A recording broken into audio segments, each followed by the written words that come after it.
Hello friends, welcome to my channel. હું ભાવના લાદાવાલા આજે તમારા માટે લાવી છું મેંગો ફ્રૂટી. જે બજારમાં ફ્રૂટી મળે છે સેમ એવી જ થશે. હું તમને એના માટે સામગ્રી કહી દઉં.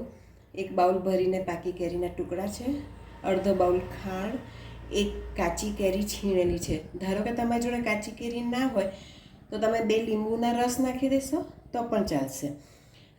ચપટીક મીઠું અને અડધી ચમચી લીંબુના ફૂલ. તો હવે આપણે રીત ચાલુ કરીએ. સૌથી પહેલાં આ કેરીના ટુકડા, પાકી કેરીના, અડધી વાટકી ખાંડ એટલે અડધો બાઉલ, અને આ કાચી કેરી છીણેલી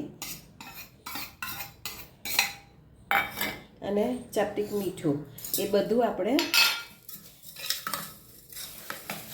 બરાબર મિક્સ કરી લઈએ.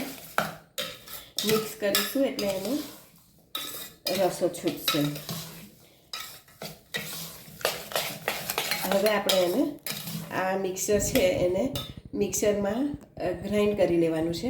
હું મિક્સરમાં ફેરવી દઉં પછી હું તમને બતાડું. જુઓ, મેં આ મિક્સરમાં ફેરવી દીધું છે બધું. હવે આપણે એને ટોપામાં ગાળી લઈશું એટલે કોઈ રેસા ના રહી જાય.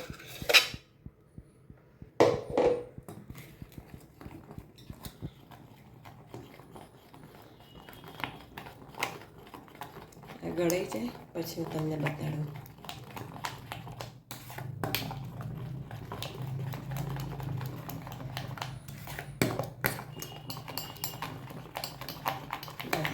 આવી રીતના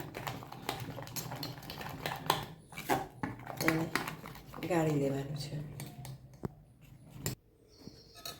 જો આપણું સ્ટ્રેનરમાં એ કરી દીધેલું, રસ કાઢી લીધો તો હવે આને આપણે ગેસ ઉપર ગરમ કરવાનો છે.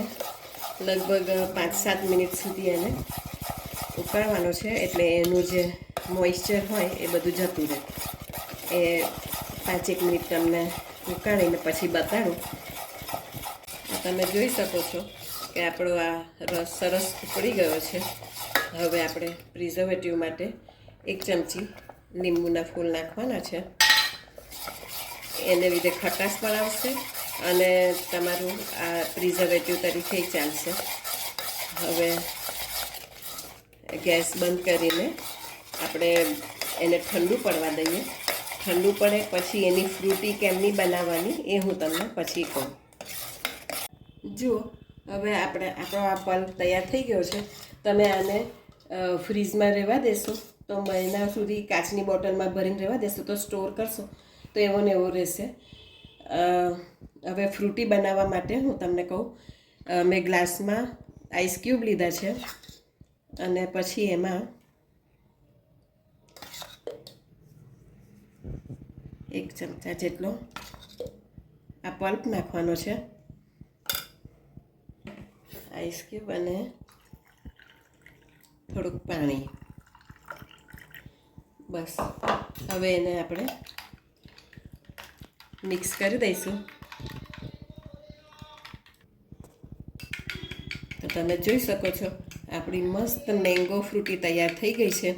આ ઠંડી ઠંડી મેંગો ફ્રૂટી તમે અત્યારે સિઝનમાં બનાવી દેશો અને પછી જ્યારે ઈચ્છો ત્યારે પી શકો છો.